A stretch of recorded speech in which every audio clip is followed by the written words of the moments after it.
Estatuto da Criança e do Adolescente, no artigo 243, proíbe vender, fornecer, servir, ministrar ou entregar, ainda que gratuitamente, de qualquer forma, à criança ou adolescente, bebida alcoólica ou, sem justa causa, outros produtos cujos componentes possam causar dependência física ou psíquica. Pena, detenção de 2 a 4 anos e multa se o fato não constituir crime mais grave. No artigo 258-C, descumprir a proibição estabelecida no inciso 2 do artigo 81, pena de R$ 3.000 a R$ 10.000. Medida administrativa, interdição do estabelecimento comercial até o recolhimento da multa aplicada. Segundo o juiz Renato Escúcio, todos devem observar o cumprimento dessa legislação que pretende coibir a ingestão de bebidas alcoólicas pelo público infanto-juvenil. Ocorrendo uma das condutas descritas na lei, o crime se consuma ainda que a criança ou adolescente não venha a fazer uso da bebida, pois o que a lei visa é proteger sua integridade física e psíquica, punindo com severidade aquele que a exponha ao risco.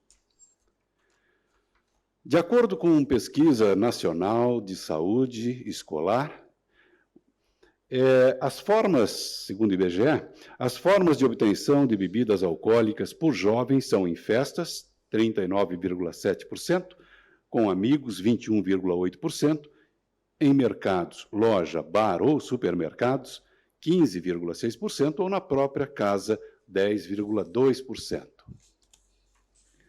Muitos municípios no Brasil. Antes disso, eu gostaria que a técnica mostrasse ali uma imagem com alguns dados. Isso. Nós podemos observar aqui que o consumo de álcool, num estudo feito a nível nacional, constatou que entre estudantes do 9º ano, o consumo foi de 51%. Por adolescentes, de um modo geral, também uma pesquisa a nível nacional, foi de 65% o consumo de álcool. Na universidade, ou na faculdade, tem uns dados bem interessantes. O álcool, antes de o estudante ingressar na faculdade, a pesquisa apontou 82% de usuários. Depois de ingressar na faculdade, esse número subiu para 1.000. Deixa eu ver aqui. Não. Depois que ingressou na faculdade, esse percentual foi para 18%. Ou seja, depois que o universitário ou que o estudante ingressa na faculdade, 18% passaram a fazer uso após o seu ingresso na faculdade. Isso em relação ao álcool. Em relação a outras drogas, foi um percentual de 57% após seu ingresso na universidade. Em relação a amigos, segundo pesquisa, então, 40% dos entrevistados disseram que amigos passaram a usar álcool depois que ingressaram na faculdade. E outras drogas, 64%. Isso dito pelos amigos que foram entrevistados nessa pesquisa. Então, a gente percebe aqui que existe um aumento exacerbado a partir do ingresso na faculdade dos alunos por uso de substância, álcool e outras drogas. Muitos municípios no Brasil vêm criando leis delimitando a distância entre bares e estabelecimentos de ensino. Publicada em 2005, uma lei municipal que proíbe a instalação de bares e o funcionamento de cigarreiras, barracas, bancas, quiosques, ambulantes e assemelhados que forneçam bebidas alcoólicas a até 60 metros de distância da escola, por não estar sendo cumprida, o Ministério Público Federal, ou melhor, estadual, entrou na Justiça para tentar obrigar o município a pôr a legislação em prática. A decisão saiu nesses termos, abre aspas, interditar e retirar todos os quiosques, bancas, barracas, cigarreiras e feiras que estejam localizados nas calçadas e a menos de 50 metros de quaisquer das escolas. O que a gente... Eu fiz essa leitura aqui porque existe muita discussão quando se trata de legislar no município, delimitando o espaço entre a escola e bares ou comércio de bebidas alcoólicas.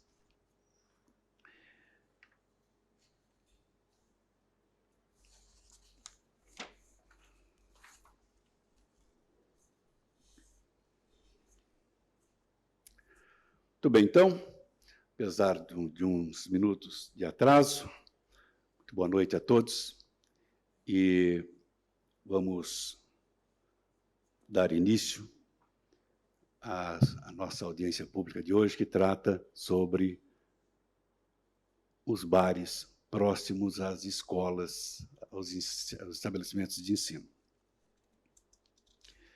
Eu gostaria de destacar a presença aqui do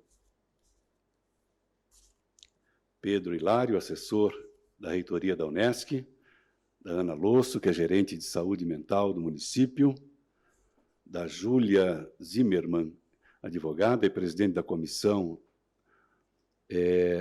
da OAB sobre criança e adolescente, da Andréa Zomer, que é presidente da União de Bairros de Criciúma, do Samuel Bucco, que é gerente de vigilância de saúde também em Criciúma, do Diego? Está mais para P do que para D.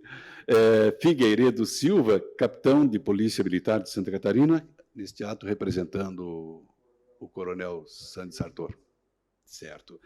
A Fabiana Milanese, Carniato, melhor dizendo, é presidente da comissão OAB Vai à Escola, é isso? Muito bem. E também da presença online do nosso presidente do Conselho Estadual de Entorpecentes, CONEM, Fernando Silveira.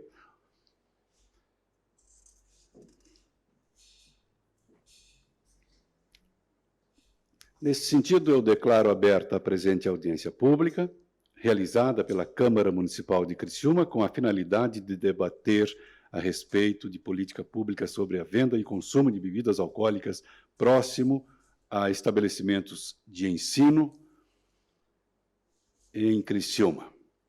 Eu ressalto que o instrumento da audiência pública está previsto nos artigos 213 e 214 do Regimento Interno do Poder Legislativo deste município, tendo por finalidade possibilitar um debate primado pela transparência e, consequentemente, a concretização de uma democracia participativa visando ao esclarecimento de dúvidas e às sugestões de alternativas por parte dos cidadãos. Portanto, sejam todos e todas bem-vindos. Destaco ainda que esta audiência pública está sendo gravada e transmitida ao vivo no perfil oficial do Legislativo, www.youtube.com/Câmara Criciúma e www.facebook.com/Câmara Criciúma. E para dar início a essa audiência, eu convido para compor a mesa o presidente do Conselho Municipal, aliás, Conselho Estadual de Entorpecentes, CONEM, doutor Fernando Silveira. Boa noite, doutor Fernando, que está online conosco. Doutor Fernando, está nos ouvindo?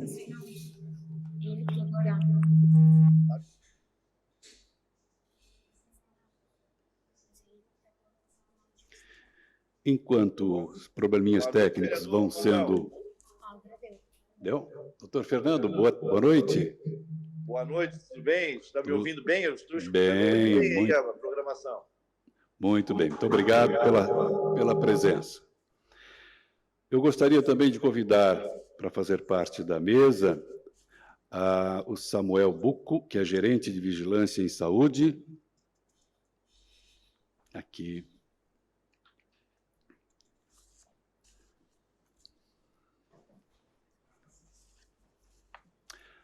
Da Fabiana Milanese Carniato, que é presidente da comissão OAB Vai à Escola.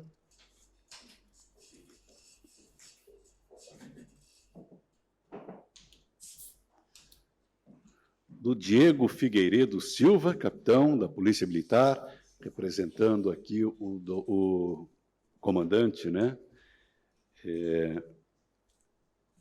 Cindy Sartor.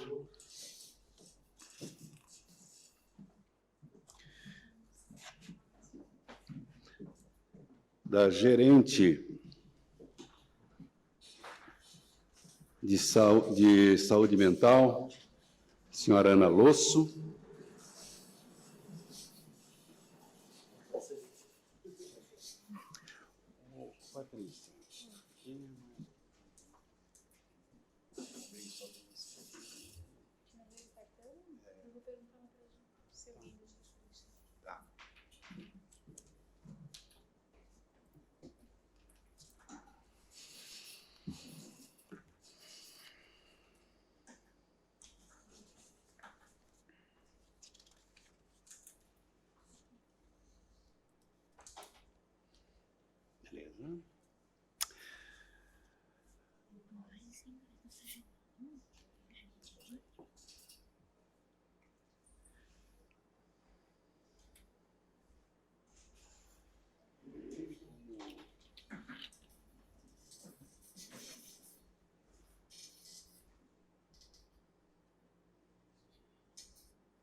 Representando a Secretaria de Educação, gostaria que a Rúbia pudesse fazer parte da mesa também.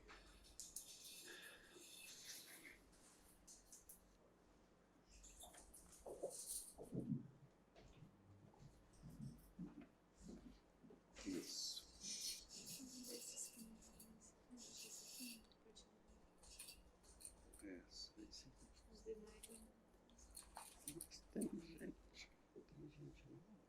Tem nome aqui. Bom, dando prosseguimento, ressalto que, conforme o artigo 213, parágrafo 2º do Regimento Interno, esta audiência terá duração máxima de 2 horas. Os primeiros 40 minutos serão dedicados às considerações da mesa. Os 50 minutos seguintes ficarão disponíveis para manifestações do público, com o tempo de 2 minutos de fala por pessoa. Possivelmente a gente vá dar um tempinho maior, devido ao número reduzido aqui de pessoas presentes. A gente vai aprofundar um pouco mais. E no tempo restante, faremos os encaminhamentos. Eu gostaria de, inicialmente, passar a palavra para o presidente do Conselho Estadual de Entorpecentes, CONEM, Fernando Silveira. Mais uma vez... Fernando, você tem 5 minutos para fazer a sua fala. Mais uma vez, boa noite, vereador Manuel Roseng. Boa noite. Cumprimento também a Casa Legislativa, os demais vereadores, as demais importantes representações que compõem a audiência pública de hoje. Dizer que, para mim, é uma satisfação estar participando da audiência pública aí na Casa Legislativa de Criciúma, essa casa que eu já estive presencialmente participando de 2 audiências públicas aí com você, né, Manuel? O seu convite, pessoalmente, eu nunca tenho como negar, porque você é um conselheiro, foi conselheiro do Conselho Estadual de Entorpecentes, desse conselho que comemoramos agora, dia 19 de novembro, 40 anos de Santa Catarina, e a cidade de Criciúma sempre me recebe muito bem. Hoje, em virtude de compromissos profissionais, eu não consegui estar presencialmente aí na cidade, mas nós vamos fazer esse bate-papo de forma online. Eu gostaria, primeiramente, né, de, mais uma vez, parabenizar essas representações, principalmente da OAB, que é uma instituição que eu também sou conselheiro aqui na minha comarca, a Polícia Militar, que também faz parte do nosso conselho, e tantas outras representações que estão nessa noite de hoje, e dizer que é uma alegria quando uma Casa Legislativa tem um vereador da qualidade sua, Manuel, que consegue fazer um debate nessa Casa Legislativa sobre um assunto tão importante que é as drogas. A gente sempre fala, né, que as drogas elas estão na nossa casa, quando não está na nossa casa, está nos nossos vizinhos, está na nossa rua, está no nosso local de trabalho, está no nosso bairro, está em todos os lugares. É um problema que realmente afeta todas as classes sociais e realmente a gente tem feito no Conselho Estadual de Entorpecentes, percorrido nessa minha gestão como presidente, já mais de 30 cidades em todo o estado, fomentando a criação de novos conselhos municipais e também vistoriando as comunidades terapêuticas, como eu já fiz aí na cidade de Criciúma, que é para dar o credenciamento para habilitá-las no programa do Reviver e outros projetos que viabilizam recursos públicos para essas instituições tão importantes que são as comunidades terapêuticas. Nós fizemos essa semana também uma nota de apoio, queria aproveitar aqui para dizer que o CONEM fez uma nota de apoio que foi assinada por mim, mas tive o apoio de todos os conselheiros, em virtude da possibilidade de corte de 30 milhões de reais das comunidades terapêuticas de recursos federais, do orçamento federal. Então, eu sempre falei que quero ser um amigo das comunidades terapêuticas, porque são nas comunidades que são feitos o trabalho de recuperação do dependente químico, com apoio religioso, apoio de ex-dependentes e pessoas valorosas. Com relação ao tema de hoje da nossa audiência pública, que fala sobre a questão da restrição, né, o distanciamento necessário de bares, estabelecimentos que vendam bebidas alcoólicas ou outras drogas, tabaco, de instituições de ensino, a gente vê pelo país diversas legislações municipais que restringem esta aproximação, né, esse estabelecimento ter o alvará de funcionamento caso ele venda bebida alcoólica. E a gente sabe que, às vezes, só a lei por si só ela não consegue, às vezes, ter efetividade. E o que a gente precisa, né, Manuel, é fazer com que a gente tenha mais educação nesse país, para que a gente consiga dar consciência aos jovens, aos pais, de que o consumo de álcool, que é a porta de entrada de outras drogas, ela é negativo e acaba destruindo famílias, causando evasão escolar, maiores internações na área de saúde, ocasiona aumento da criminalidade, e a gente precisa de educação para o povo. O contraturno, evitar que o jovem fique na rua ocioso, e aí a gente ter uma lei, claro que a gente pode pensar em criar em várias cidades, até uma legislação federal que seja rígida nesse sentido, mas nós temos cidades como Florianópolis, onde eu moro, que no centro da cidade nós temos aí, em cada avenida, em cada rua, um colégio, uma creche. Seria inviabilizar a venda de bebida alcoólica em praticamente todas essas áreas centrais. Porque eu acho que o ponto principal seria a conscientização dos proprietários desses estabelecimentos, para que eles realmente não vendam para o menor de idade, a consciência das famílias, para que eles não peguem o final de semana, à noite, pedir para o filho comprar na esquina, no mercadinho, cerveja, bebida, o menor fazendo essa aquisição e induzindo para que ele também consuma. Então, a gente pensa que essa questão da fiscalização por parte dos órgãos do Ministério Público, as prefeituras, também tem que ser intensificada, né? A questão da colocação de cartazes em áreas de conveniência, essa questão de grupos jovens, né, Manuel? Que a gente tem feito, agora teve em Balneário Camboriú, a utilização dos escoteiros, da Ordem Demolei, do Interac, dos Bravadores, Emaús, usar esses grupos jovens para fomentar e multiplicar a consciência de que eles têm que ficar longe das drogas. E em Balneário, por exemplo, teve agora semana passada, através do conselheiro Robert, a movimentação do maior evento, o maior número de jovens do Brasil, na colocação de cartazes em conveniências, em bares, envolveu mais de 200 jovens num dia maravilhoso. Então, a gente pensa que a consciência, né, a utilização das rádios comunitárias, jornais de bairro, esse trabalho que nós temos aí através também da sua rádio, a Rádio Eldorado, que você tem um programa que também eu agradeço mais uma vez a participação por 2 oportunidades.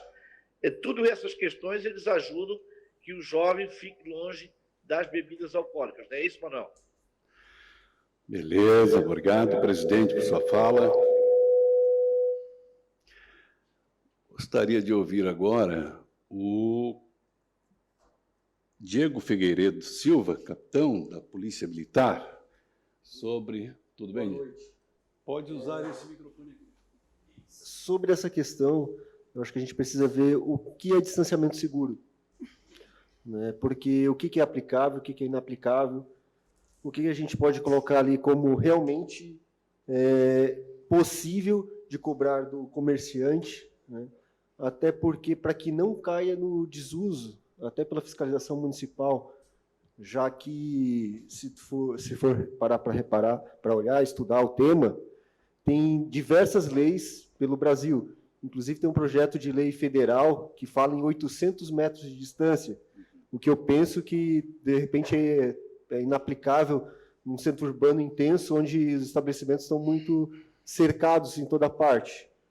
Tem lugares que delimitam como 100 metros, outros 200 metros, mas é preciso muito conhecer a realidade do município na hora de estabelecer o que é esse distanciamento seguro.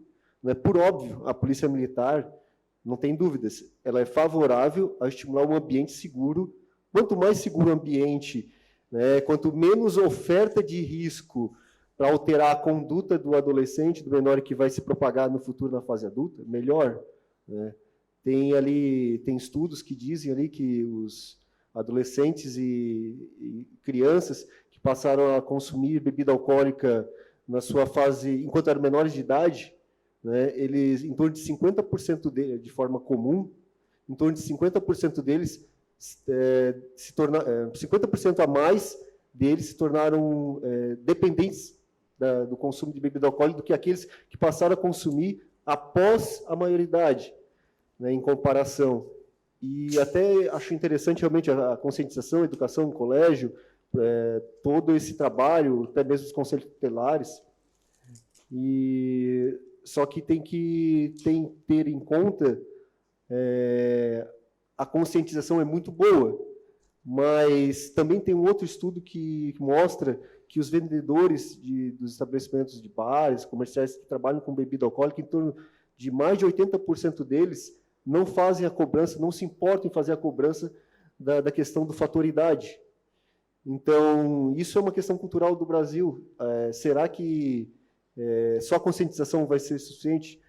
Penso que tem realmente que haver um distanciamento, tem que haver uma fiscalização, porém, é possível, é necessário estudar o que é aplicável em termos de distanciamento, o que é aplicável em termos de fiscalização, né? Não adianta estabelecer uma norma que não é inaplicável ou uma norma extremamente branda que o comerciante, de repente, não se importe, né? A gente, enquanto servidor de segurança pública, nosso foco é a atividade criminal. Se eu flagrar, eu posso ali prender ele, vou prender. Dependendo da situação, eu posso, inclusive, interditar o estabelecimento naquele momento, né? Mas, como os senhores sabem, para um estabelecimento se manter interditado ou outras penalidades, existe um processo administrativo que cabe ao município. O máximo que eu consigo é sanar um crime e evitar que ele se perpetue naquele período de tempo curto, né? Então, ao município vai caber essa tarefa. E a gente precisa sempre pensar, o município vai ter um agente ali, vai ter um agente para fiscalizar, né? Vai ter claro, num primeiro momento é fácil, conscientiza, tem todo esse trabalho, mas é aplicável? O distanciamento, qual o impacto no comércio, até onde dá para a gente fazer? Então, a gente, claro, vai estar ali disponível sempre pelo viés criminal. Mas eu acho que é uma discussão muito de estudo mesmo. Eu acho que é importante essa comissão, até tendo essa audiência, porque para que não seja apenas no empirismo das coisas, né? De que se pense de forma muito clara e para a realidade de Criciúma. A polícia ela pode fiscalizar ou ela tem que ser provocada nesses casos? Então, a finalidade policial é sempre de atacar o crime, né? A nossa missão é a prevenção e a repressão ao crime. Claro, existe a nossa outra missão, que é a garantia da ordem pública, isso está na Constituição Federal, e essa missão, ela é meio que uma carta branca, né, para a gente atuar em qualquer campo, desde que a ordem pública esteja em vias de ser quebrada. Porém, existem certos limites. Então, lá tem um bar vendendo, aí a gente vai lá, não flagra nada, porque o crime, você precisa flagrar ou quase flagrar ele. Né? Então a gente chega lá, não viu nada, o menor já não está mais ali, quem denunciou às vezes nem quer se comprometer. Aí tu diz assim, tem aqui aí, estabelecimento. Não, temos sim bebida alcoólica. Aí eu vou chegar para o comerciante, tu vendeu para um menor aqui? Ele vai dizer, não. E aí, como eu vou provar? Então, a gente pode ir, mas a gente vai atuar sobre a ótica do crime, né? E aí eu chego, de repente, eu flagrei, eu vi ali, tu tá vendendo. A gente tem duas alternativas, né? A gente pode reprimir exclusivamente ali o vendedor ou o proprietário pela atividade criminal, ou se a gente vê que a afronta, de repente, ele tá ali 10, 15 pessoas, está vendendo, né, de uma forma descontrolada, a gente vai assim, não, só te prender não vai ser suficiente, a gente vai fechar o teu estabelecimento hoje. Mas amanhã ele já tem autoridade para abrir, a gente consegue fechar para sanar o problema, né? Então, temporariamente. Por isso que a nossa atuação ela é sempre, quando é por esse viés administrativo, é limitada. Existem projetos de leis no Estado para nos dar mais poder para esse tipo de ação, né? Mas, inclusive, nas questões de bares, que é o que mais nos incomoda, em postos de gasolina, e hoje é o ponto de concentração dos adolescentes, né? E aí a gente tem uma certa dificuldade nessa questão também, entraves e lobby político, tudo. Samuel, onde que entra a vigilância nesse processo aí? Boa noite, vereador Manuel. Parabéns pela iniciativa, né, dessa audiência pública, muito importante, né, que trata de um tema bastante sensível, né, para a nossa comunidade. O uso, né, de álcool e drogas causa um impacto muito grave à saúde pública, mas principalmente o impacto social, né, no âmbito familiar, no seio familiar, enfim, que reflete aí nas relações interpessoais.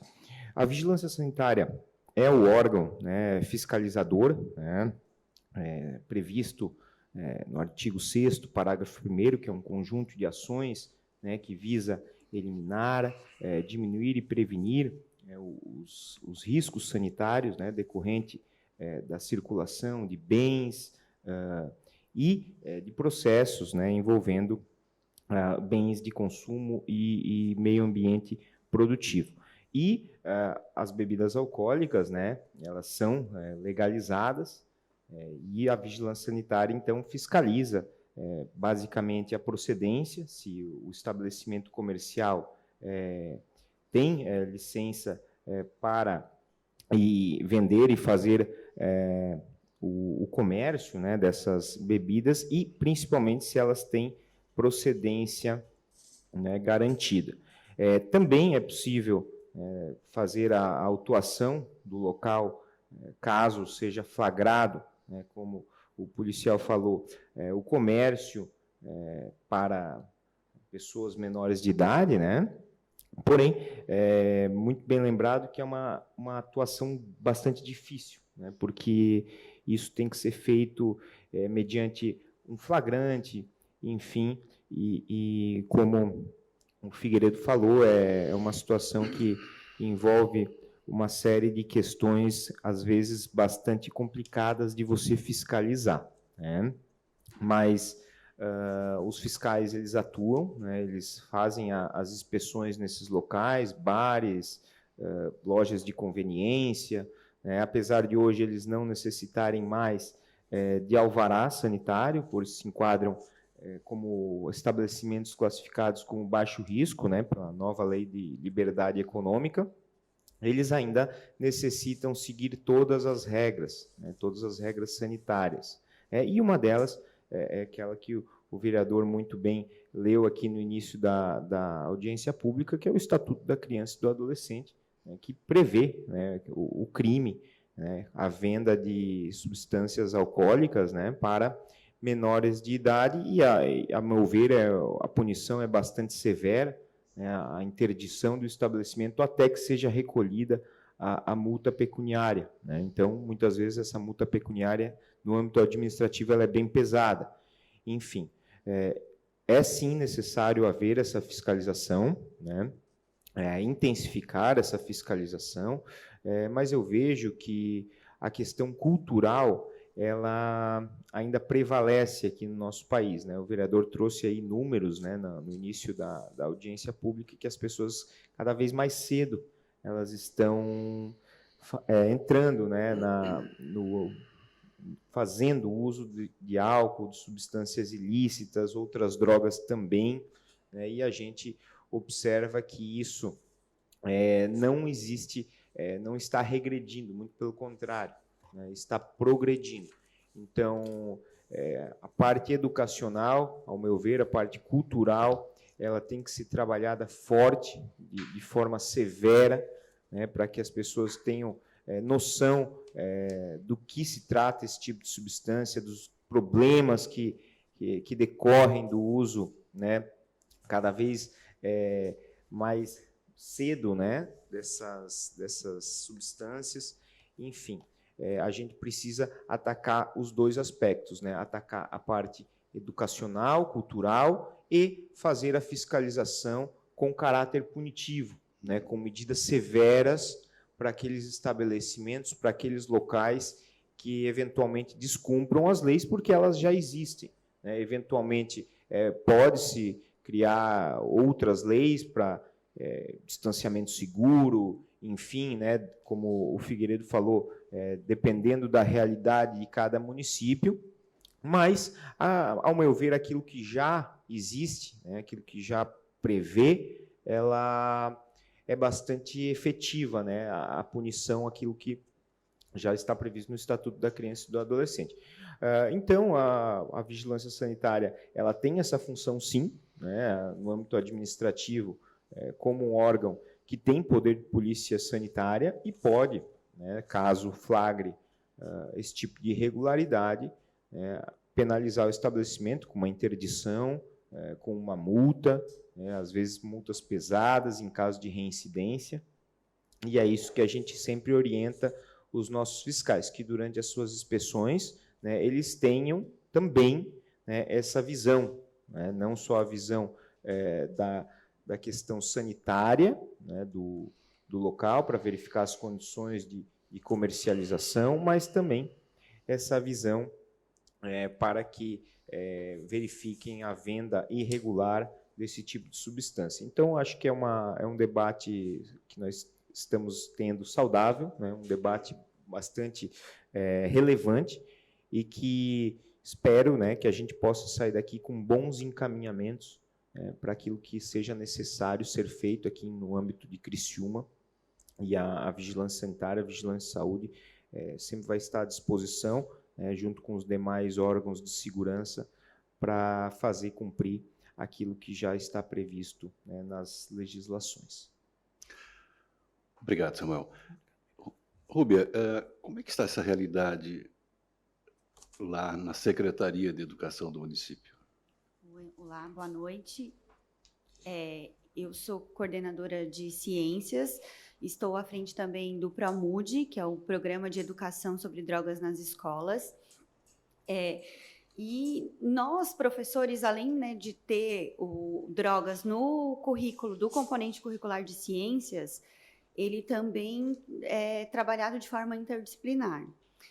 Nós temos hoje assim, uma realidade de que o nosso adolescente, o estudante, ele tem o contato em casa, né? Às vezes com os pais, acaba ali vendo os familiares, e também para ele pertencer a um grupo social, né? Ele acaba que, às vezes, até trazendo isso para a escola, né? E trabalhar isso lutar assim contra nós com o ensino, educação, mas é que são questões familiares, socioemocionais e realmente de trabalhar com o conflito da criança e do adolescente, de ele ser aceito, de ele buscar isso e às vezes até o próprio professor ele tem que buscar formações porque ele não sabe como lidar com isso. Nós temos que trabalhar bastante assim, a questão da formação do profissional de educação, de ele saber lidar com essas situações do uso de substâncias, né, de drogas, de bebidas na escola. Essa questão de bares próximos às escolas do município, existe alguma preocupação em relação a isso lá na secretaria? Ou isso não chegou lá na secretaria ainda? Nossa, as situações que existem hoje, assim, de uma mediação, de um conflito, às vezes a criança ela chegou com sintomas, né, de uso, cheiro, o professor percebe, aí na própria abordagem, ali na conversa, onde é que comprou, quem é que deu, trouxe de casa, e que realmente o adolescente ele não vai dizer, eu comprei em tal lugar. Ele vai ter algumas outras desculpas, mas acho que isso também acaba ajudando, facilitando, né, a compra ali, o acesso a ele mais fácil. Sim. Fique à vontade. A gente às vezes pensa na realidade, por exemplo, na área central aqui, que é uma área rica, né, e tem um controle indireto muito bom, né? Então, mas quando a gente olha para bairros mais pobres, e aí tem aquele bar, o disfarçado de bar, que às vezes é um ponto de droga escondido, e fica um distanciamento razoável, né, visual do colégio, ele acaba se tornando um atrativo, né, porque uma forma de cooptar aquelas crianças que de repente passam por ali. E os bairros mais pobres é que mais sofrem quando tem essa liberdade de eu abrir o bar da forma como eu bem entender, né? Porque aquele bar ali da área mais pobre ele não vai ser aquele... Geralmente não é o bar todo dentro das regras bonitinho. Geralmente não, ali... E às vezes até o dono, o proprietário não tem nada a ver, não tem nenhuma relação. Mas outros menores ou um pouco maiores, mas mais jovens, utilizam aquela área ali já como um ponto de droga ou até de troca de objetos e consumo e venda. Então, as áreas mais pobres elas acabam sofrendo mais do que as áreas mais ricas em termos de risco, né? Porque nas áreas, por exemplo, se pegar aqui colégio aqui da área rica, Marista, tantos outros aqui, da área central, dificilmente tu vai ver uma situação num vendedor de drogas. A gente, né, é a realidade.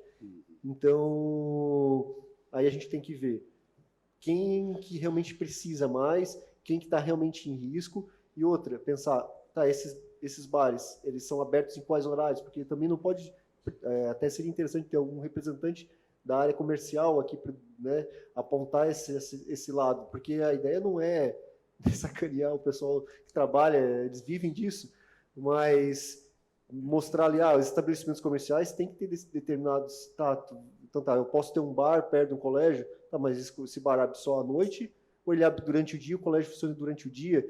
Essa questão de coincidência de horários, de repente dê para conciliar alguma coisa, né?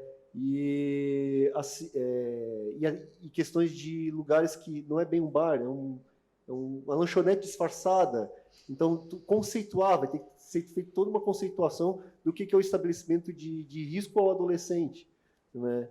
E eu repito, sempre pensando muito mais nas áreas humildes ali, que realmente são aquelas que atraem pessoas de má índole, né? Vamos para a OAB. O que a OAB traz envolvendo essa questão. Então, boa noite a todos. Eu quero, antes de tudo, parabenizar o vereador, que realmente é uma iniciativa muito importante, muito relevante, e a audiência pública, que é o que está acontecendo, realmente é um debate com a sociedade, né? Afinal de contas, a gente vive num país democrático, está previsto na Constituição também, só para conhecimento. O que eu entendo a respeito disso, até ultimamente eu estou visitando as escolas, então estamos tendo mais contato com as escolas, com a realidade, conversando com alunos. Eu considero muito importante o debate em relação à venda de bebidas alcoólicas próximos aos estabelecimentos de ensino. Mas o que a gente deve levar em conta também, que não adianta fazermos leis por fazer e não haver uma fiscalização do poder público, porque é a partir da fiscalização que realmente a gente vai conseguir transformar a sociedade. Então, não basta fazermos leis que vão ficar numa gaveta e não vão ser cumpridas. Então, a gente precisa descobrir mecanismos, desenvolver mecanismos, até mesmo porque a sociedade ela se moderniza a cada ano que passa, muitas coisas vão aparecendo e vão evoluindo, e a gente sabe que o problema da droga e do álcool, ele muitas vezes, como a professora falou, vem da escola, vem de casa. Então, a escola apenas acaba tornando público, mas lá no privado já acontece. Então, essa discussão ela deve ser, no meu entender, ampliada, inclusive, como o nosso policial acabou de falar, os estabelecimentos, né, de comerciais que vendem as bebidas alcoólicas deveriam estar aqui também para a gente discutir, deliberar, porque afinal de contas a audiência pública é para isso, né, serve para tem essa finalidade, porque qualquer deliberação que houver, qualquer norma que vai ser criada, vai impacta, claro, o consumidor, mas também o fornecedor. Então a gente não pode esquecer das duas pontes, e onde o gestor público é que tem que ter esse olhar, né, sensível para delimitar as ações. Então, é muito importante, eu entendo que o resultado dessa audiência pública ele deve ser pensado, né, e analisado sobre essa questão, não somente fazer leis por fazer, mas também cumprir e fiscalizar, porque nós também já temos leis, muitas, né? E que, se o poder público talvez fosse um pouco mais atuante, a gente já teríamos resolvido alguns problemas que têm acontecido. Claro que a sociedade ela se moderniza, então a gente precisa fazer novas leis. Eu lembro, há muitos anos atrás, que era permitido fumar em ambiente fechado. Então, houve uma grande... A população em si não gostou disso, né? Porque, puxa vida, eu sou fumante, eu posso fumar onde eu quero. E, na verdade, o poder público foi lá, bancou essa lei, e hoje a gente tem um ambiente saudável e, nossa, a gente se pergunta por que não fizemos isso antes, né?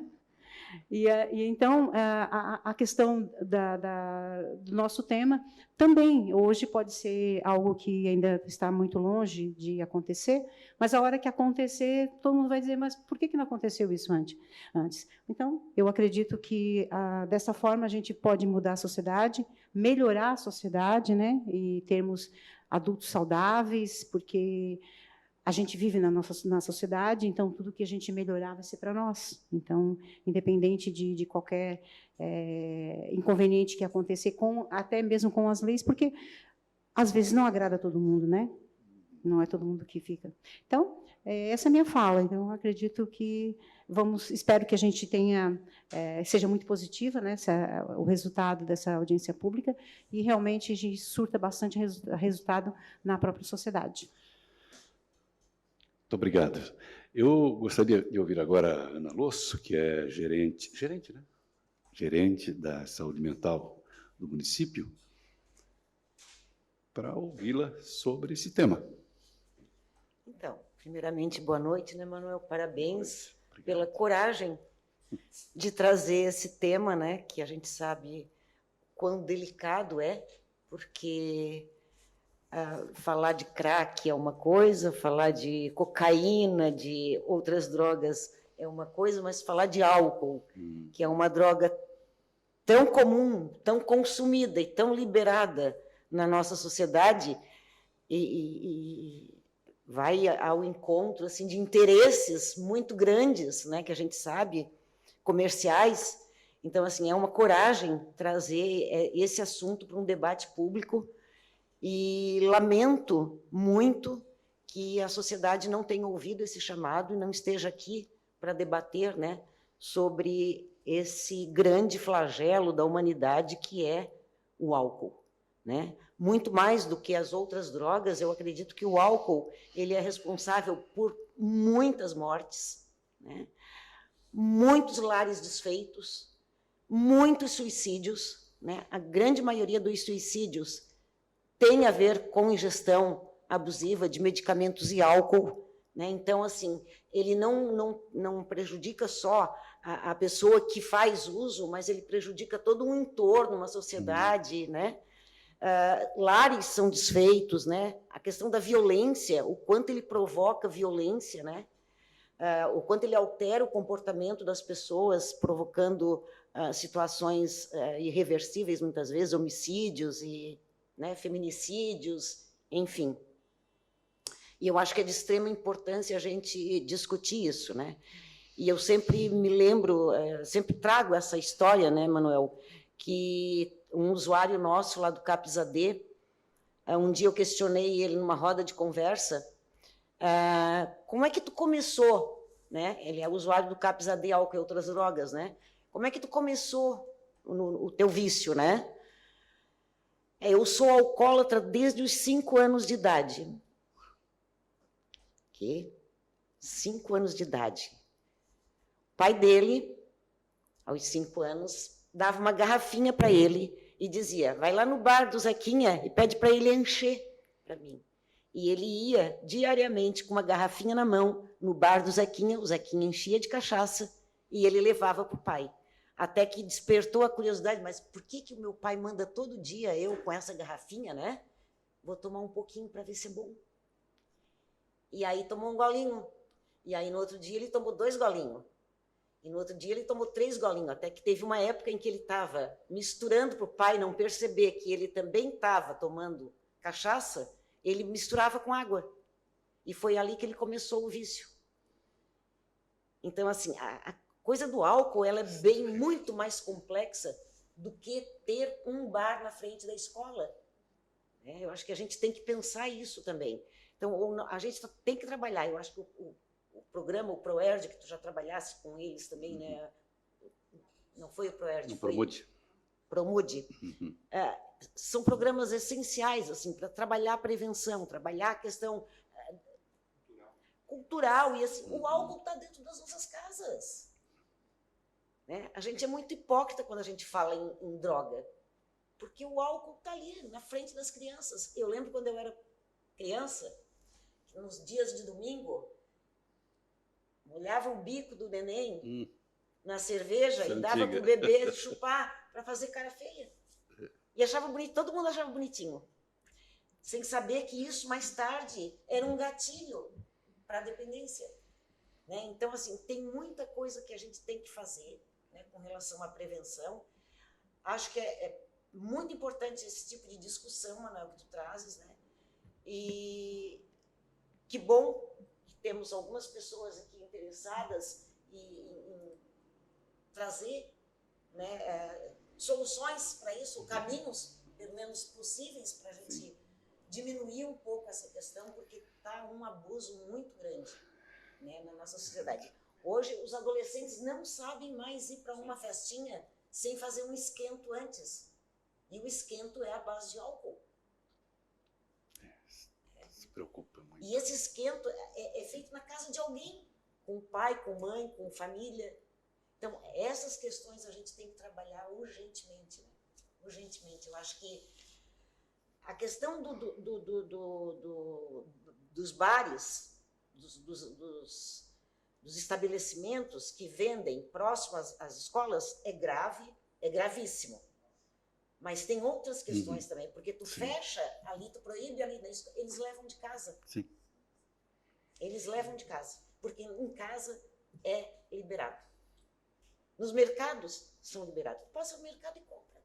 E leva, bota dentro da mochila e leva. Né? Então, realmente é uma discussão muito importante que nós não podemos mais fugir disso. A gente tem que fazer alguma coisa. Tem que fazer alguma coisa e muito urgente. Vão pensando aí nos encaminhamentos, hein? Eu gostaria de ouvir agora, se possível, aí, o Pedro Hilário, que tem ali na frente da Unesc para todos os gostos. Pode fazer na tribuna, Pedro. Eu lembrando, enquanto Pedro, que foram convidados deputados federais, estaduais, senadores, porque a gente precisa trabalhar com legislação e temos que foram convidados, promotor da infância e adolescência, juiz, conselho tutelar, sindicato dos bares e restaurantes, inclusive o patronal, foram convidados, tá? E escolas, todas as escolas. Então, mas veio quem acha que a questão realmente importa. Pois não, Pedro, fica à vontade. Boa noite a todos, boa noite a todas. Primeiramente, cumprimentando o vereador Manuel Rosang, que traz essa proposição tão importante, como já foi debatido aqui, para a nossa sociedade de forma geral. E como, pegando o gancho de todos que já falaram aqui na mesa, inclusive da doutora Fabiana, representando a OAB também, nas questões legais, a gente vê que esse debate para a gente pensar numa política pública, principalmente voltado, claro, para toda a sociedade que é atingida por isso, mas também a gente vê que é muito importante que a gente veja isso sob uma ótica da proteção integral da criança e do adolescente. Porque a gente vê no Estatuto da Criança e do Adolescente, por exemplo, que além da sanção administrativa que a gente tem para o estabelecimento que vende o álcool, a gente vê também que existe uma sanção penal lá no Estatuto da Criança e do Adolescente, que existe a pena de 2 a 4 anos para quem vende, comercializa, a troco de dinheiro ou gratuitamente, álcool e outras substâncias toxicológicas, né, para crianças e adolescentes. Então, a gente vê que nessa lei federal, nessa lei específica federal, que trata sobre a proteção integral da criança e do adolescente, a gente vê que existe sanções administrativas, penais, cíveis, inclusive, também, e que a gente consegue trabalhar uma política pública para conseguir aplicar isso, né, através de uma fiscalização efetiva, através de programas de saúde, através de políticas de saúde, políticas de educação. A gente consegue também trabalhar isso através da cultura, que a cultura também é um instrumento forte de transformação social. Então, a gente consegue transformar a sociedade de várias formas, sob vários aspectos. Então, parabéns mais uma vez, vereador Manuel. A gente tem que fortalecer esse debate e trazer encaminhamentos aqui para que a gente consiga cada vez mais trilhar uma sociedade em caminhos corretos para que a gente não se perca no caminho. Obrigado. Muito obrigado. Júlia, gostaria que você também fizesse uso da palavra e falasse um pouco sobre a questão da OAB e a criança e o adolescente, que é a comissão que você preside, né?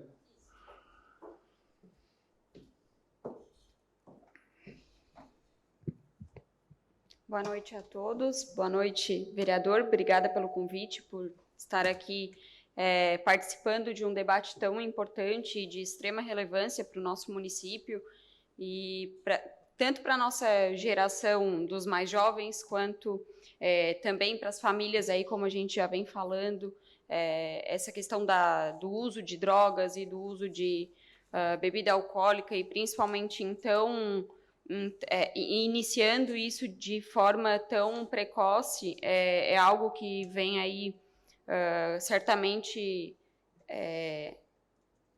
destruindo famílias, né, e vem aí acarretando em diversos outros problemas na nossa sociedade, não só com relação às crianças e adolescentes propriamente ditos, mas também com relação aos familiares que têm algum problema com alcoolismo e com o vício em entorpecentes, né? Então, como já dito aqui, a minha fala não podia ser diferente dos demais, né? Eu acho que é de extrema importância, principalmente a fiscalização. Eu acho que mais do que criar uma norma que proíba ou que imponha um distanciamento das escolas ou, como dito, já um limite de horário, eu acho que mais do que isso é importante a fiscalização. Eu acho que a fiscalização tem que ser intensificada, tem que ser prioridade nesse momento para evitar que esse problema continue e, mais do que isso, que se agrave, né? Então, a gente tem o Estatuto da Criança e do Adolescente, que, como dito, proíbe esse comércio de bebidas para crianças e adolescentes, bebidas e outras drogas ilícitas, mas fazer normas em nível municipal também é uma medida bastante importante e que tem que ser prioridade da nossa gestão aí municipal. Então, agradeço, parabenizo pela iniciativa do projeto e nos colocamos à disposição para contribuir. Obrigada. Ótimo, muito obrigado. Lembrando também que foi convidado para esta audiência o Conselho da Criança e Adolescente. O Andréa Zomer, que é presidente da OABC, como é que você gostaria de ouvi-la também? Sobre este tema.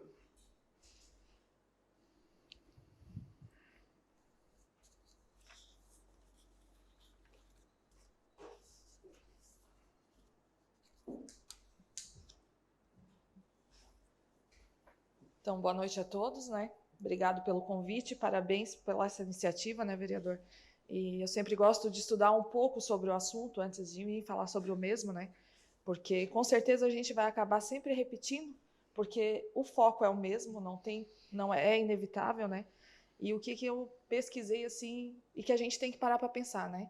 Realmente o álcool é uma das drogas que é possível comprar. Não é proibida, o que se torna muito fácil de chegar a todos. E o que acontece? Aonde é que ela está sendo mais incentivada, que já foi falado aqui? É em casa. É dentro da família. É nas festinhas sociais da família. E isso é aquela questão de, é só um golinho, não faz mal, deixa o menino experimentar. Né? E aquelas brincadeiras, aquela pegação de pé, muitas vezes até do próprio pai, do filho não querer beber, não é homem suficiente. Então, são questões realmente que começam na família, são culturais, né? E hoje, o que a gente veja? O que também já foi falado pela parte da escola, né? Eles precisam se sentir parte de algo. E muitas vezes esses grupos que realmente trazem a bebida, que trazem a droga para dentro da escola. E o adolescente, ele tem essa necessidade de pertencimento. Então, é uma questão que a gente não pode olhar para o álcool em si, mas para tudo que envolve. Então, eu vou sempre defender a educação.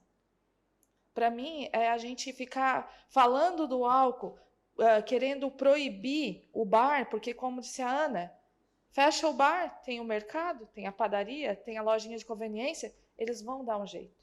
Para mim, o único caminho é realmente a escola, a educação lá dentro da escola. Outro momento, eu já falei aqui, o ProERD é maravilhoso, só porque eu ainda defendo o ProERD numa idade mais avançada, que realmente possa trazer para eles as situações de quem acaba na rua, dos acidentes de trânsito, de pessoas que ficaram acamadas por tudo isso. Até nós mesmos, quando saímos com a família, quando chega uma certa hora da madrugada, a gente tem medo do trânsito, medo de encontrar pessoas alcoolizadas. Mas se a gente ficar falando do álcool para o adolescente, o 18 anos bate na porta. Por que esses números aumentam tanto quando chega à faculdade? Porque aí é maior idade. Eles começam o pouquinho, né? O proibido é mais gostoso, lá na adolescência. Mas quando chega aos 18, é liberado. Mas qual é a diferença de uma pessoa de 17 para 18 anos? Emocionalmente, mentalmente. É ele que vai estar bebendo, porque agora ele já pode, e é ele que vai estar dirigindo, porque ele já pode, daqui a pouco portando uma arma de fogo, porque ele já pode. Então, se a gente não trabalhar a criança, Se a gente não investir pesado na educação, na escola, ali no 7º ano, 8º, 9º, a gente vai continuar falando e vai ver esses números subindo. Até porque a gente está falando de um gigante da indústria. Olha todas as propagandas que a gente tem por aí. A festa só é festa quando tem bebida alcoólica. Essa é a nossa cultura. Uma parte, Andréia, a gente viu agora na Copa do Mundo, né? A polêmica com uma grande cervejaria no Catar, né? E que foi uma polêmica porque foi proibida, né? Porque a gente sabe que naquele país o consumo de álcool ele é extremamente restrito, né? E o principal patrocinador, né, da Copa do Mundo é uma indústria cervejeira. Até porque o ganho com a venda é muito alto, né? As pessoas abrem um bar porque a venda da bebida alcoólica, ela traz um retorno muito rápido e muito alto.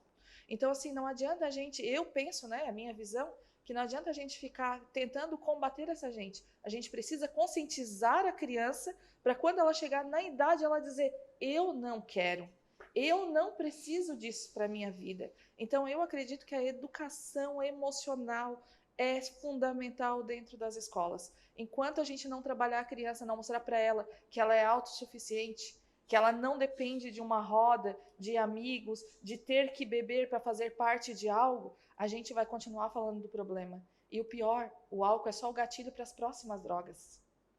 E a gente está aí com várias pessoas morando na rua, a conta do quê? Por quê? Aonde começou? Geralmente foi o álcool. Essas pessoas ficam na rua como? Passam a madrugada no frio como? Bebendo álcool. Então, eu ainda acredito que a gente precisa fazer encaminhamento sim, mas caminhando o encaminhamento junto com a nossa educação. Temos uma educação de muita qualidade em Criciúma hoje, a gente sabe disso, dos vários programas que temos dentro da escola, mas eu acredito que a Polícia Militar pode sim trabalhar mais apurado ainda junto com as escolas nos 8º, 9º anos, para que quando o nosso adolescente chegue à maioridade, ele tenha equilíbrio emocional para dizer, eu não preciso do álcool. Aí sim, a gente vai estar dando um grande passo e combatendo da forma correta, porque os quilômetros a mais ou a menos vão diminuir, vão acabar quando fizer 18 anos. Né? A gente vê o entorno da Unesc, dos colégios universitários, é cheio de barzinhos. Eu fiz faculdade de pedagogia, na sexta-feira só quem estava dentro da sala de aula eram as pessoas casadas, as mais velhas, os jovens estavam no barzinho. Então, mais cedo ou mais tarde, isso vai se tornar realidade. Então, a gente precisa mudar essa percepção, fazer eles entenderem que o que o pai muitas vezes ofereceu não é o melhor, que isso destrói muitas vezes, e trazendo assim bem para a realidade, eu costumo muito trazer as histórias, né?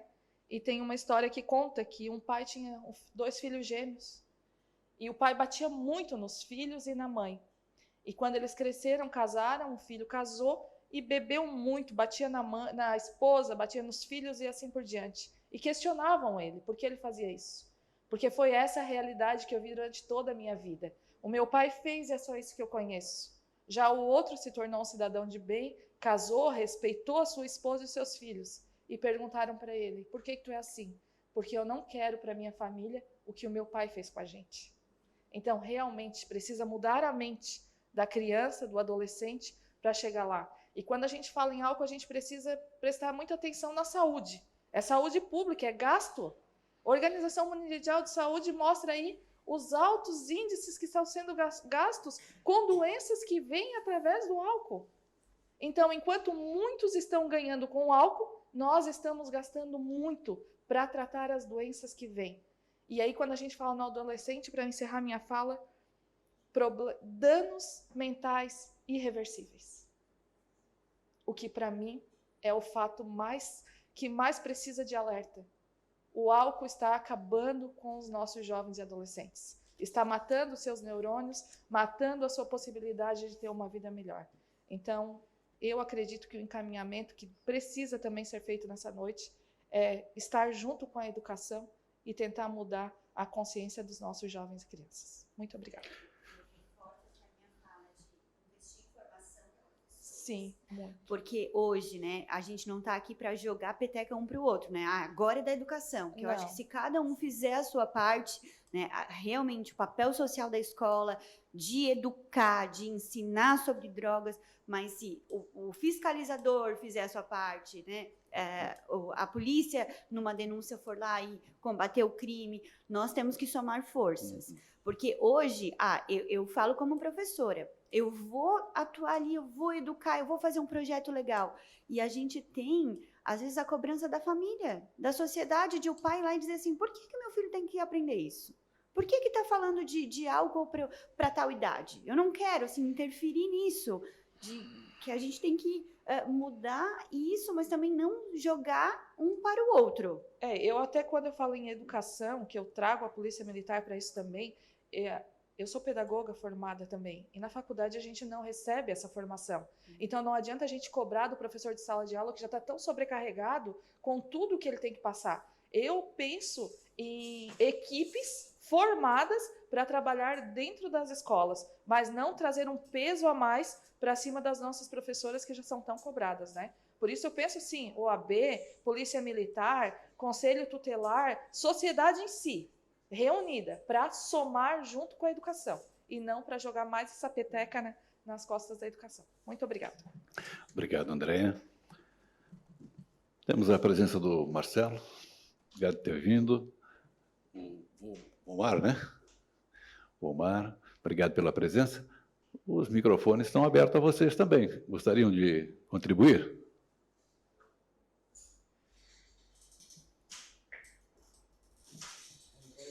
Na tua época era só na sexta-feira, né? Hoje é todos os dias. Segunda a segunda. Bem isso. Bem isso.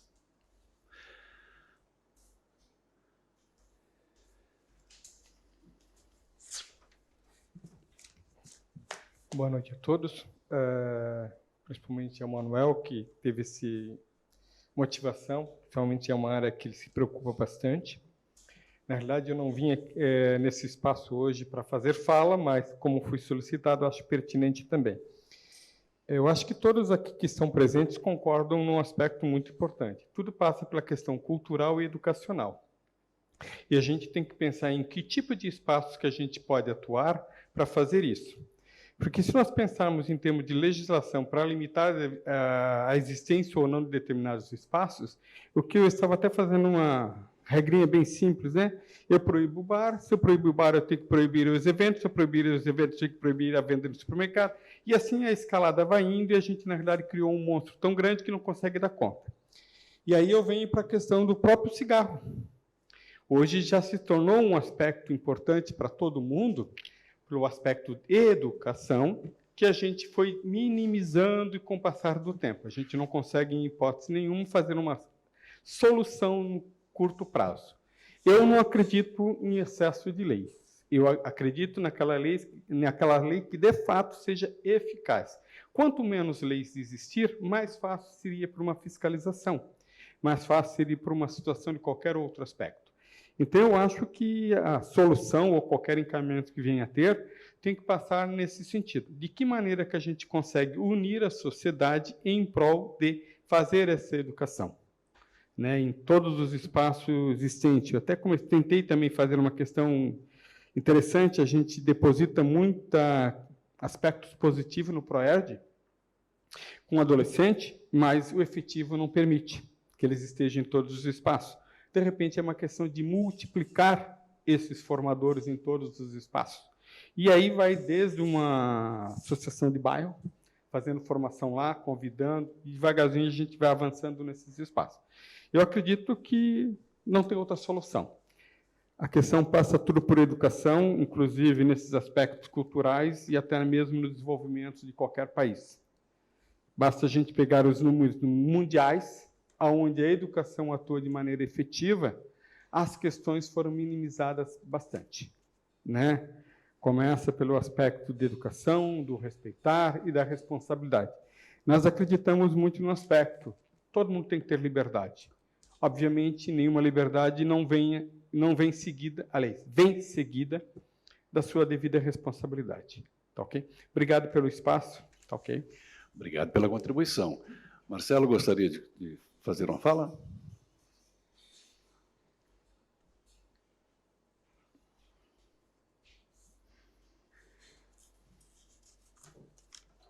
Muito boa noite a todos. Eu também não vim preparado para falar, vim acompanhar o caso mais de perto para ver que fim ia se dar. E no decorrer da conversa eu notei algumas coisas que eu achei pertinente ser faladas e algumas coisas até que não foram mencionadas, assim, que ao meu ver é bem importante. Já existe uma lei vigente, né, número 3.106, que proíbe a venda de menor de idade. Maravilha. Eu acredito que deve haver uma intensificação na conscientização nas escolas, junto a uma fiscalização de uma lei que já é vigente. A Huber mencionou que nem os próprios professores sabem lidar, né, com esse tipo de situação. E falou-se muito também em bares, que são pontos de drogas, e lanchonetes disfarçados em coisas do gênero, né? Mas e os comerciantes que fazem um trabalho sério e serão prejudicados com isso, né? Acho que isso deve ser levado em consideração também, porque existem pessoas que têm lancherias próximas às instituições de ensino, onde a venda casada de bebidas alcoólicas representa 30% do seu faturamento ou até mais.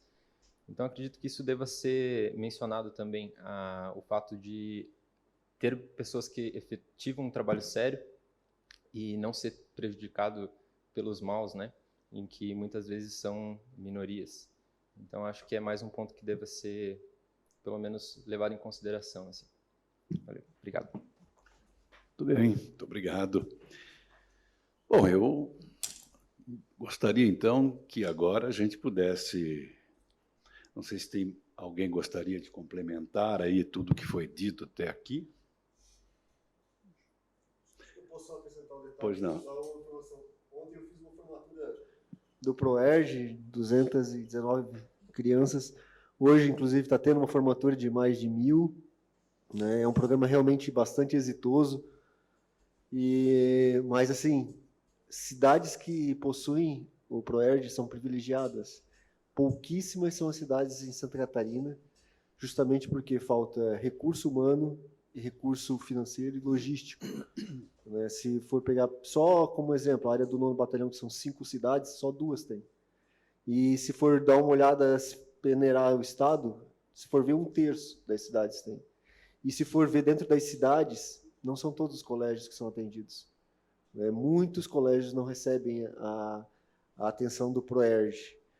Então, o ProERG é um programa que a gente se esforça bastante, mas ele é, sobretudo, muito mais um sacrifício pela esperança ali da Polícia Militar para o futuro, porque ele é um resultado a muito longo prazo, né?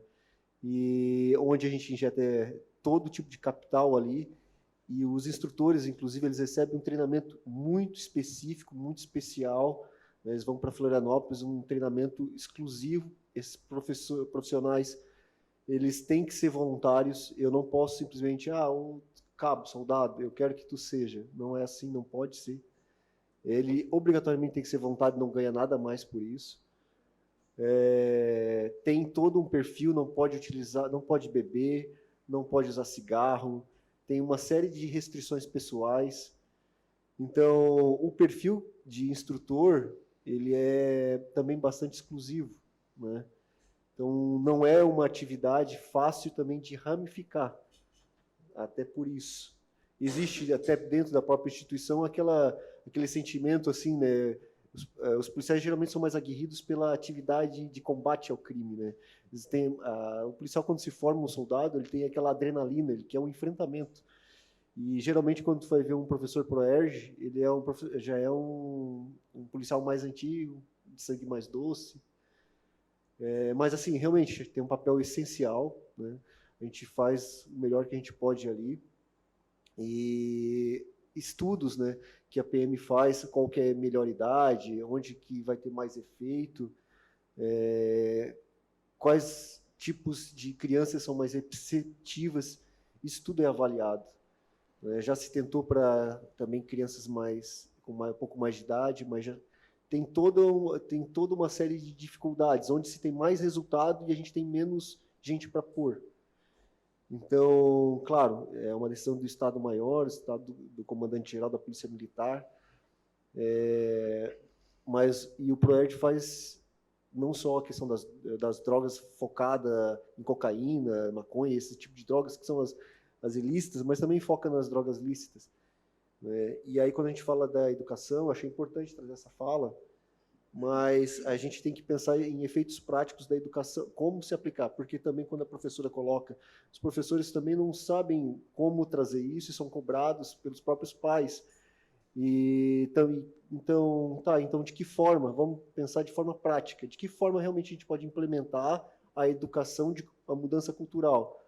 Então, que encaminhamento, de repente? Muito comum, às vezes, vamos fazer palestras, simpósios. Não, isso é bom, engrandece, mas é um pingo d'água no oceano. Então vamos fazer propagandas via mídia, né? Ficar batendo nisso, como o Ministério Público faz com a questão da corrupção. É bom também, agrega. Né? Mas, então vamos deixar então nas mãos dos professores fazerem isso por conta própria e por amor próprio. E a gente sabe que não é bem assim, os professores têm suas dificuldades e limitações, e às vezes vão ter que tomar um tempo do descanso deles para fazer. Então, de que forma, talvez mais específica, a gente possa realmente orientar a educação da mudança desde lá de trás? Eu me lembro que quando eu era criança, existia na formação uma matéria chamada Educação Moral e Cívica, né? Onde a gente recebia orientações ali para o civismo, né, para a formação do bom cidadão. Os colégios, eles têm uma certa autonomia de implementação de uma matéria, de repente, na grade curricular. Talvez o estudo de acrescentar uma matéria específica para trabalhar essas questões da administração financeira, da questão do cuidado com as drogas, de ter isso como um aprendizado constante durante o ano, durante a semana, né? Porque isso se torna uma educação realmente direcionada e consolidada, do que jogar de forma pulverizada, com ações aqui e acolá. Né? Então, assim, eu penso que talvez isso possa acrescentar, porque tem municípios que acrescentam em sua grade curricular idiomas, né? E por que não acrescentar uma matéria que possa te dar a capacidade de refletir criticamente e orientar, e também a questão da administração financeira, que hoje é tão importante, né? Eu acredito que pode ser feito nesse sentido, né? Seria um encaminhamento, acho que muito interessante. A questão ali dos estabelecimentos comerciais.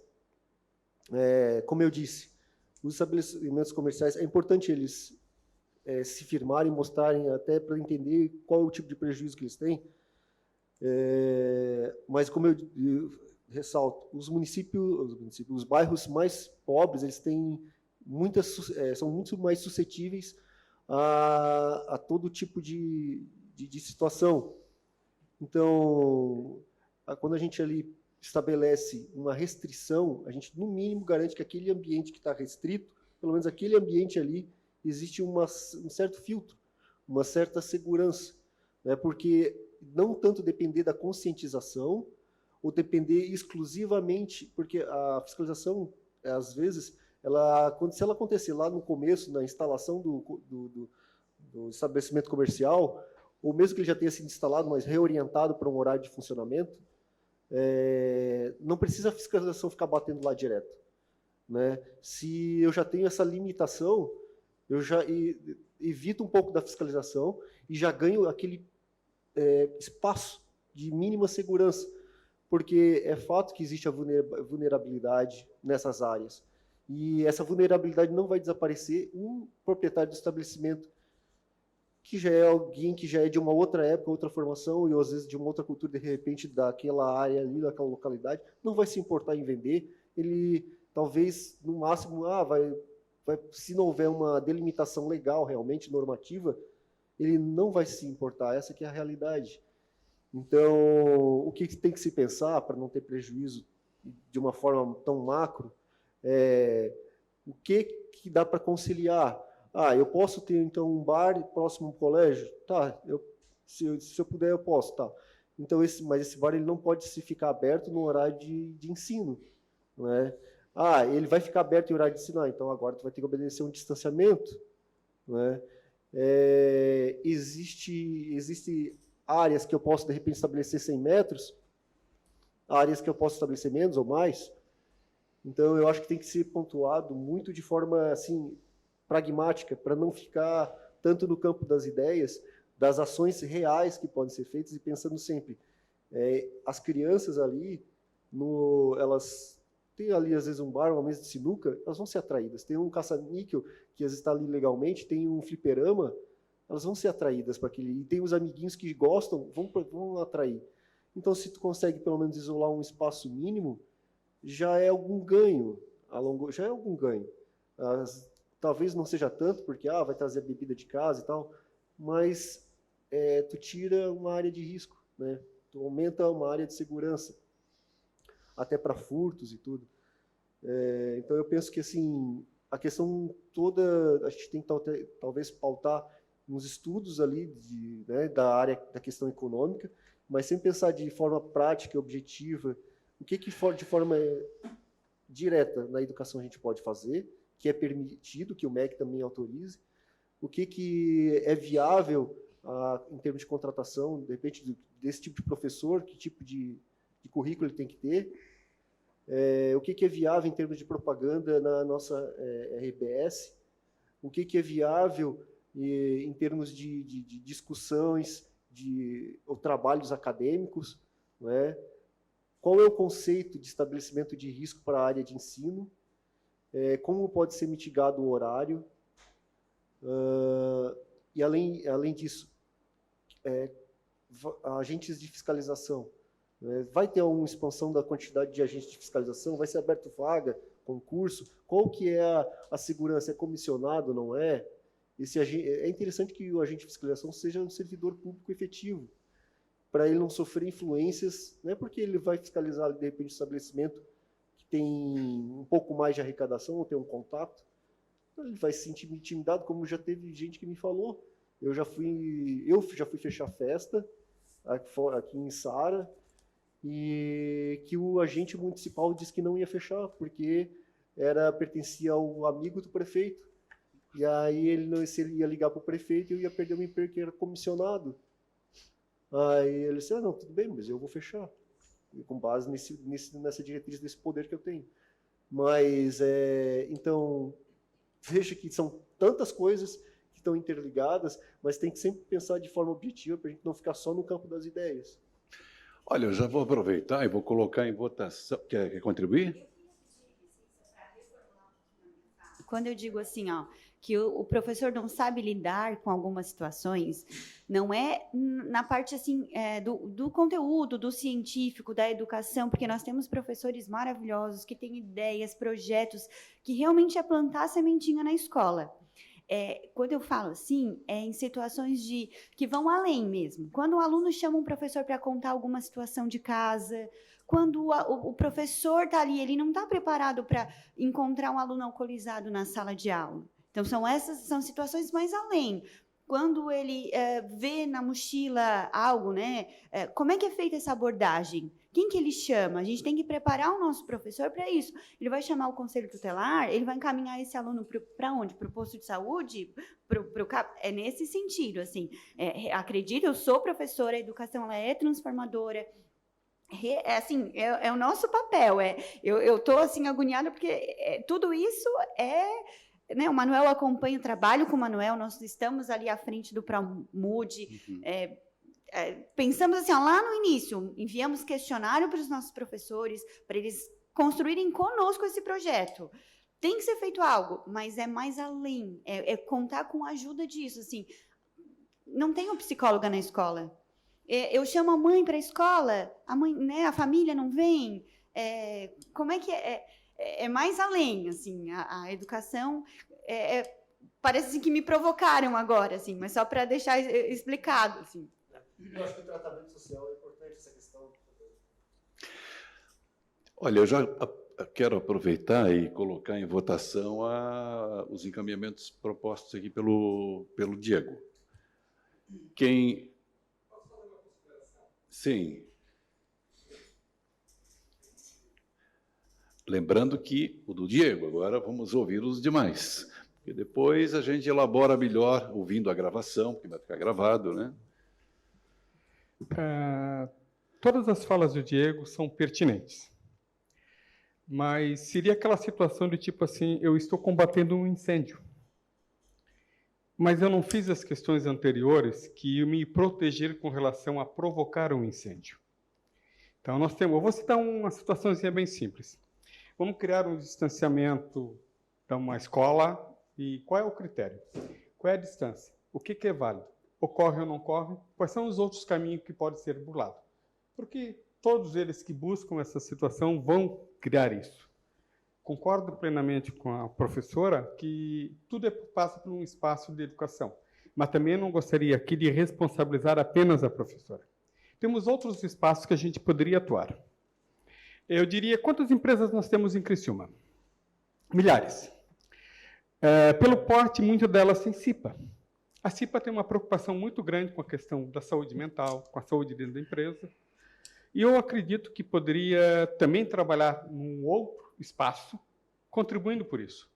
Porque, como ele comentou, eu quero efetividade, eu quero ação. Se eu começar com a criança agora, eu só vou encontrar uma solução daqui a 20 anos. Nós temos um péssimo hábito de pensar solução imediata, e solução imediata não existe.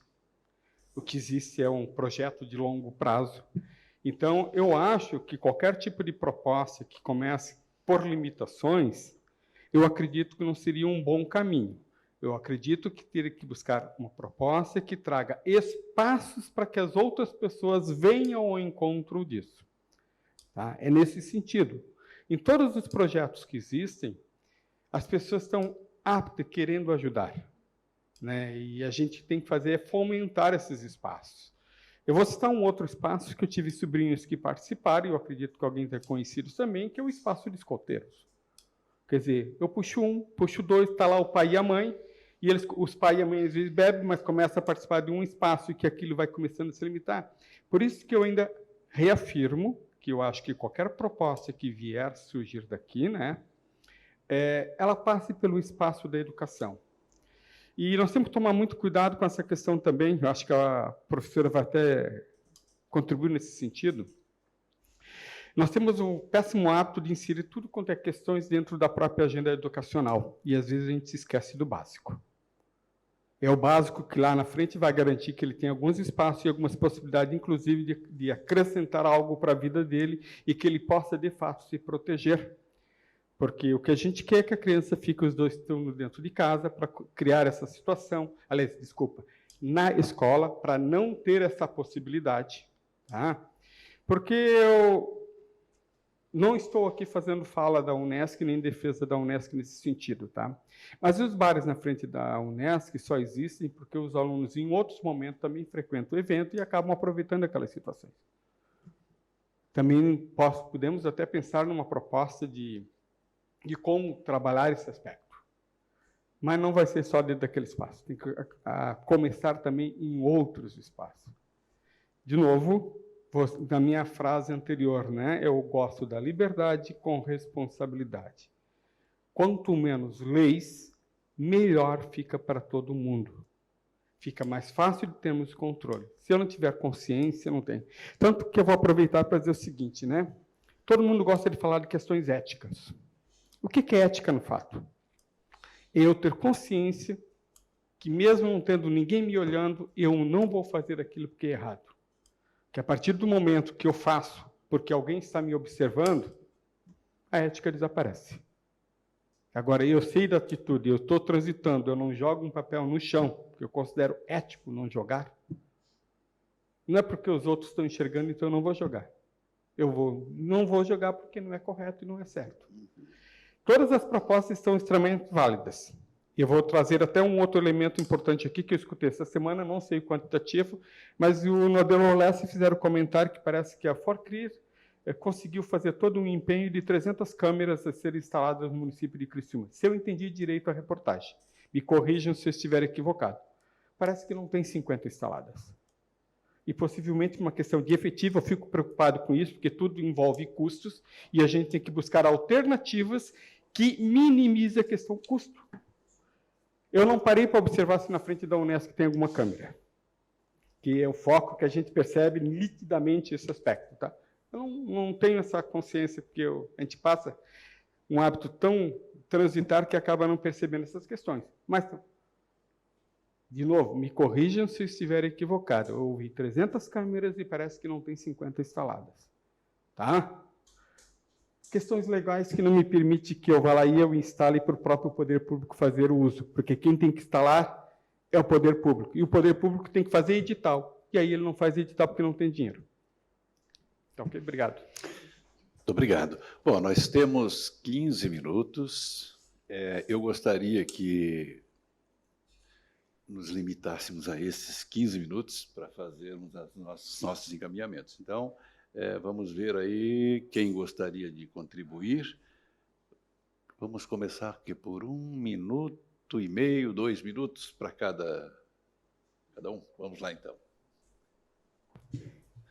Bom, vereadora, do ponto de vista da fiscalização, a minha sugestão é o seguinte: nós temos o Gabinete de Gestão Integrada Municipal, né, que é o GGIM, onde fazem parte os órgãos de segurança, né, militares, e também os órgãos de fiscalização administrativos, né.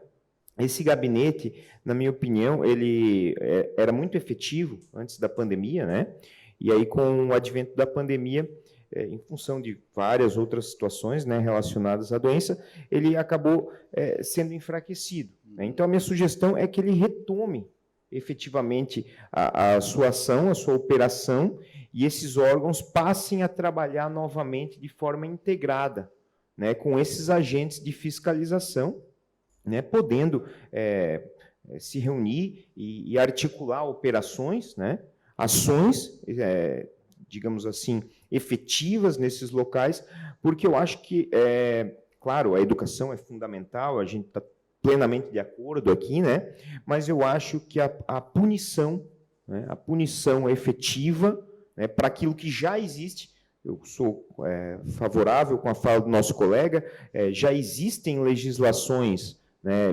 bastante severas que estabelecem as punições, bastam que elas sejam cumpridas, né? Então, minha sugestão aqui é o fortalecimento desse gabinete, né, e que os órgãos de fiscalização militares e administrativos, eles, então, passem a trabalhar em conjunto, né,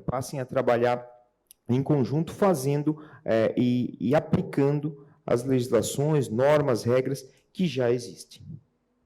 Muito bem. Eu gostaria de já colocar em aprovação o do Diego e também o do Samuel, para a gente, então, porque senão eu não vou conseguir fazer a redação certinha aqui de tudo e eu vou ter dificuldade para... Os que estiverem de acordo permaneçam como estão e os contrários se manifestem nas proposições aqui, nas sugestões de encaminhamentos do Samuel e do Diego.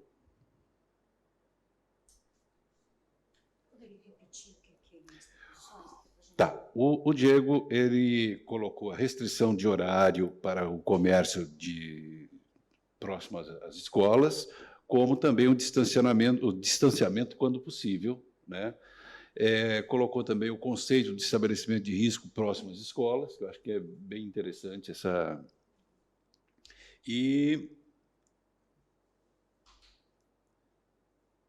uma rotina, né, de fiscalização com o pessoal que conheça a matéria, né, que tenha um mínimo de conhecimento para atuar como fiscalizador. Seria isso? Eu acho que também aquela questão ali de pensar a educação enquanto grade curricular, e eu acho que da professora também da questão do psicólogo, né, nas escolas. Ah, sim. Eu acho que ela colocou. Isso não foi colocado. É uma proposição dela, talvez. Por isso que eu... Não, mas ela já vai fazer já vai contribuir em seguida. Pode ser, então? Vou fazer novamente a pergunta. Aí o Samuel ficou com a articulação, aliás, com a reativação do GGIM e, claro, com o seu fortalecimento e de modo que ele articule com os órgãos fiscalizadores para atuarem. É isso? Beleza. Todos de acordo, Os que estiverem contrário, se manifeste. Então tá, por enquanto. Todos.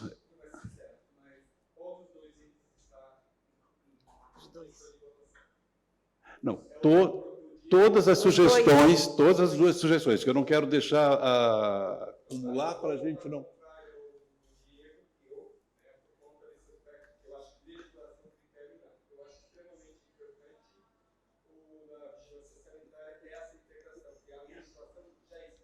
Tá, então, com um voto contrário, tá certo.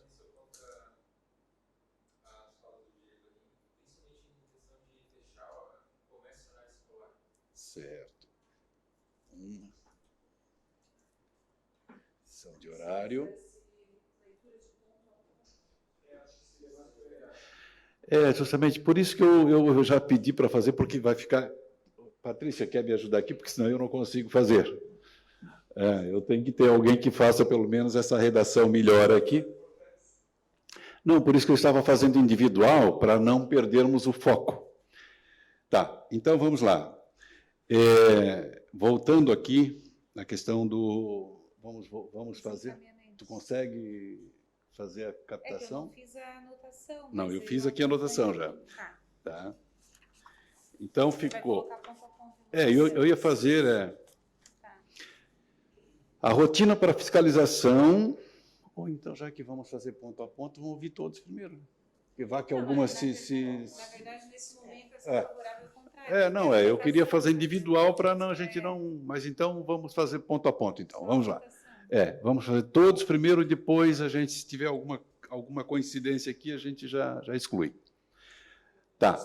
O Samuel já fez, a Ana e depois a Rúbia, pode ser? Tá, Rúbia? Tá. Então, vamos lá, Ana. Bom, eu concordo que a educação é um ponto fundamental, né, para se trabalhar essas questões. Fazer um investimento também em esporte e cultura, porque quando esses jovens estão ocupados, né, é um fator de... É redução de danos, né? Também sou favorável ao contraturno escolar, né? Eu acho que a gente, na educação, né, tem que trabalhar mais com essas crianças, a questão de plantar sonhos, porque eles estão desesperançados, né? Nós estamos vivenciando uma juventude, uma adolescência extremamente desesperançada, né? Resgatar os valores familiares, né? Aquela questão da educação moral e cívica. Mas, sem dúvida, eu acho que isso tudo, se a gente ficar trabalhando só com a criança, não vai adiantar, porque essa criança vai voltar para casa e vai ter lá uma família que está lá fazendo as suas festinhas, o seu uso, a sua... né? Então, eu acho que aquela questão de trabalhar com as CIPAs nas indústrias, nas fábricas, é extremamente importante que se estabeleça, eu acho que é setembro, agosto, setembro, outubro, que eles fazem... tem uma semana da CIPA, né? Tem segurança, né? Isso. SPAT. Isso, que se trabalhe essa questão da família, porque, né, com os pais dessas crianças que estão nas escolas, que são os trabalhadores que estão lá trabalhando. Então, trabalhar essas questões com esses trabalhadores, para que quando eles voltem para casa, eles perguntem o que aconteceu hoje na escola, o que tu aprendeu hoje na escola, né? Porque não adianta nada tu ficar trabalhando só com as crianças e eles voltarem para casa e os pais não... Sim. Né? Então, acho que é muito importante trabalhar assim com as empresas. Bacana. Anotou aí, Patrícia? Sim. Tá bom. Rúbia. Eu vou usar a fala também de fazer mais leis, né? A lei do Promude. A gente está esperando, está no Conselho Municipal da Criança e Adolescente, para dar o retorno, para a gente aprovar essa lei. Então, já vai ter uma lei para se trabalhar a educação sobre drogas na escola. Nós temos um currículo, um plano unificado, a BNCC, as diretrizes que nos norteiam o que ser trabalhado na escola. Então, fazer mais uma lei, assim, tem a lei do dia do combate ao cigarro, a lei do dia... Então, já temos né, instrumentos, isso. Então, Seria a tua contribuição seria A gente para encaminhamento? focar no ProMUD. Tá. ProMUD, ProERD, porque o currículo, o professor ele já sabe, é como se eu fosse lá ensinar, dizer para o médico o que ele tem que fazer. Tá. Ou então, a gente usar tudo isso e dizer que assim, a gente está enxugando o gelo, porque daí eu vou estar colocando mais coisas. Perfeito. Ótimo, então, da Rúbia, né? Ficou com a implementação do ProMUD, né? Bem como do ProERD. Acabei. Fabiana, desculpa, Fabiana. Então, eu percebi que o colega policial ele foi bem objetivo e eu acho interessante o que ele colocou, realmente, a fiscalização feita por um servidor público, para que não sofra nenhuma represália, né, não tenha nenhum tipo de... seja tendencioso. E eu acredito que, a partir disso, a gente vai conseguir construir alguma coisa muito boa. E a gente está à disposição para ajudá-los. Bacana, ótimo. Andréia, gostaria de contribuir com algum encaminhamento? No microfone, Andréia. Tem que ficar gravado. Tudo tem que ficar gravado. Tinha restrição? GG. Não é restrição, é reativação. Então, acho que todas as falas foram importantíssimas, né? Se conseguirmos dar encaminhamento para metade delas, acredito que já teremos alguns resultados muito importantes. Mas reforço também a ideia do nosso colega sobre trabalhar a CIPA. Sim, muitíssimo importante, porque realmente, mas de uma forma sem enxugar gelo, né? Na verdade, na veia, fazendo eles sentirem a realidade que as crianças chegam na escola sentindo, pelo pai ter chegado alcoolizado em casa, ter batido na mãe, às vezes não ter batido na mãe, mas ter criado um ambiente de medo, né, ali, de terror dentro da própria família, por causa do álcool, né? Então, eu achei muito importante mesmo e reforço também essa parte da CIPA, das empresas, né, que seja realmente dentro da empresa. Não sei qual o caminho, se seria a CIPA ou qual deles, mas eu acho que realmente o homem precisa ouvir isso realmente. Continuo acreditando na escola, né? Como a gente falou, a gente está com o Estado inflado de leis, que pouco está dando solução, né? A psicologia na escola já é lei, mas ainda não foi aplicada também, e a gente sabe da necessidade dela dentro das escolas, né? Vou sempre defender isso, mas eu acredito que realmente educação para prevenir e preparar as nossas crianças e adolescentes para a hora deles dizerem não, eles terem essa capacidade, mas se for para realmente fazer algo aqui e agora, eu acredito realmente na opinião do nosso colega, que seriam as empresas e as indústrias. Perfeito. Mais alguém gostaria de contribuir com algum encaminhamento? É isso, então? Então, vamos colocar em votação. Agora, Patrícia vai vai colocar. Maior investimento em esporte e cultura? Então, aí o senhor fala no microfone para colocar em votação, eu só vou auxiliar. Maior investimento em esporte e cultura para crianças, especialmente no contraturno? Vamos fazer por bloco aqui, né? Eu vou ler todas, ou querem fazer individual? Então, vamos lá. Maior investimento em esporte e cultura para crianças, especialmente no contraturno. Favoráveis permaneçam como estão. Isso, os favoráveis permaneçam como estão, os contrários se manifestem. Aprovado, por unanimidade. Criação de uma rotina de fiscalização. Isso, a criação de uma rotina de fiscalização com equipe, com servidores efetivos. Todos concordam, os que concordam permaneçam como estão e os contrários se manifestem. Aprovado. Conscientização junto às CIPAs e das empresas.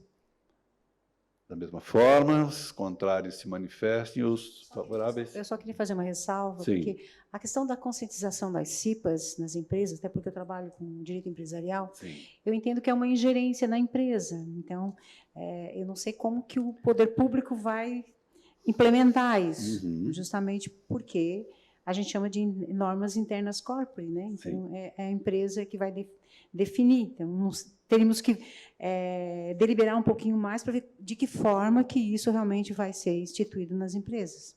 Exatamente. Apenas, talvez, Criar um programa, alguma coisa. Que ou até mesmo informar a empresa com uma orientação, mas não pode ser nada impositivo, até porque a empresa é privada e ela tem as suas próprias regras, né? Então, certo. acho que a gente tem que ter esse olhar nessa... Sim. Na hora de pensar de que forma isso vai ser efetivado, a gente vai... Mas todos concordam, os contrários se manifestem. Então, está aprovado por unanimidade. Restrição de horário dos comércios próximos às escolas, estabelecimentos de ensino, durante o horário escolar, durante o horário de aula. É isso, né, o capitão, né? Sim, capitão Figueiredo. Capitão Figueiredo. Tá bom. Então, se é isso? Tá. Os contrários se manifestem. 2, 3, 4, 6. Tá. Então, a gente foi uma proposta rejeitada por maioria. Tá certo. Legislação para conceituar estabelecimentos de risco. Ou não seria a legislação... Com a restrição próxima de que eles sejam localizados proibindo nas escolas. Né? Isso, Então, a legislação para, no caso, o conceito de um estabelecimento de risco hoje é um. Então, teria que ser repensado esse conceito, seria isso. Seria direcionado para a questão do ensino dos menores. Certo. Não focado nos maiores de idade, ou mais direcionado. Perfeito. Mas, assim, tudo que eu coloquei são ideias, na verdade, era para estudar. Não é uma proposta de imposição de qualquer coisa. Era tudo para servir de estudo. Né? A gente pode colocar como proposta estudar a revisão do conceito de estabelecimento de risco, e aí fica como tarefa, inclusive, para com um encaminhamento. Isso, perfeito. Pode ser assim, com essa redação, então? Isso, estudar a revisão do conceito, pode ser? Pode ser? Todos. Você fala no microfone, estudar a revisão do conceito para ficar gravado, que pode não pegar. Então, no caso, sim.